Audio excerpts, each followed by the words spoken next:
ผมជម្រាបសួរពុកម៉ែបងប្អូនទាំងអស់គ្នាថ្ងៃនេះខ្ញុំនិយាយអំពីសាលាជម្រះក្តីឬហៅថាតុលាការបានដែរហើយតុលាការសំដៅទៅលើអំណាចក្នុងការជម្រះនៅរឿងក្តីនានា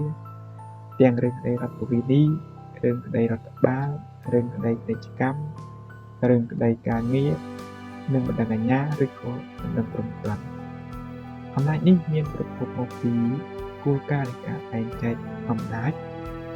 ដែលបែងចែកជា3គឺអំណាចនីតិបញ្ញត្តិអំណាចនីតិបព្វត្តិនិងអំណាចតុលាការដែលអំណាចនីមួយៗតែគេរាជពីគ្នាអំណាចតុលាការអាចប្រតិបត្តិតាមរយៈសាលាជម្រះក្តីហើយត្រូវបានអមដោយ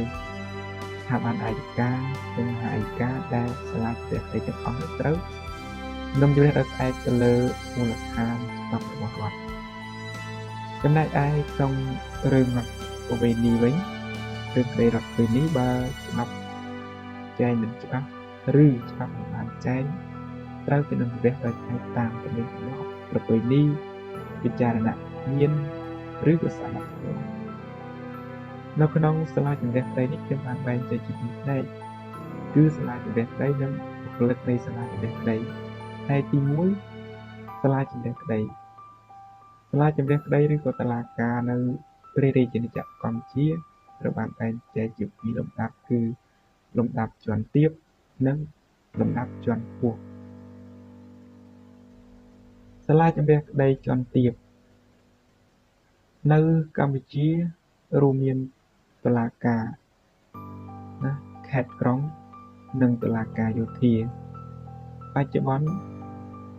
សាលាដំបងរាជធានីខេត្តដែលមានចំនួន25គ្រប់រាជធានីខេត្តសាលាជម្រះក្តីជាន់ខ្ពស់មាន2គឺសាលាឧទ្ធរនិងតុលាការកំពូលសាលាឧទ្ធរជាសាលាជម្រះក្តីជាន់ខ្ពស់មួយក្នុងជម្រះទាំងអង្គហេតុនិងអង្គច្បាប់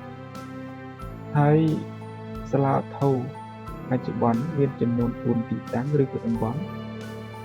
ទី1សាលាឧទ្ធរភ្នំពេញទី2សាលាឧទ្ធរព្រះសីហនុទី3សាលាឧទ្ធរបាត់ដំបងនិងទី4សាលាឧទ្ធរត្បូងឃ្មុំហើយតុលាការកំពូលមានតែមួយគត់នៅរាជធានីនៃប្រជាជាតិកម្ពុជា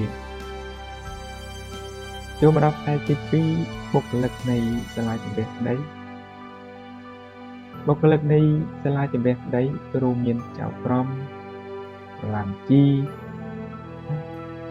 ជំនួយការនៅក្នុងជំនួយការហ្នឹងគឺយើងមានមេធាវីអាជ្ញាសាលាសហការីអ្នកជំនាញការមានដូចជា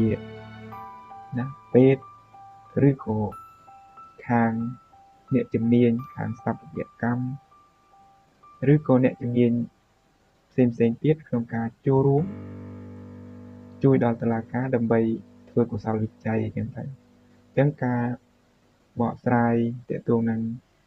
សាលាជម្រះក្តីនេះខ្ញុំសង្ខេបតែប៉ុណ្្នឹងឯងដើម្បីជាសញ្ញាណឈានទៅសិក្សានៅបន្តទៀតព្រោះអីនៅក្នុងនីតិវិធីរដ្ឋប្រវេណីនីតិវិធីព្រហ្មទណ្ឌក៏មាននិយាយលម្អិតដែរចឹងហើយខ្ញុំមិននិយាយលម្អិតនៅក្នុងវីដេអូនេះទេដោយសារនេះជាសេចក្តីផ្ដើមយើងគ្រាន់តែដឹងអំពីគោលការណ៍ទូទៅតែប៉ុណ្្នឹងឯងសូមអរគុណច្រើនបងប្អូនអរគ្នា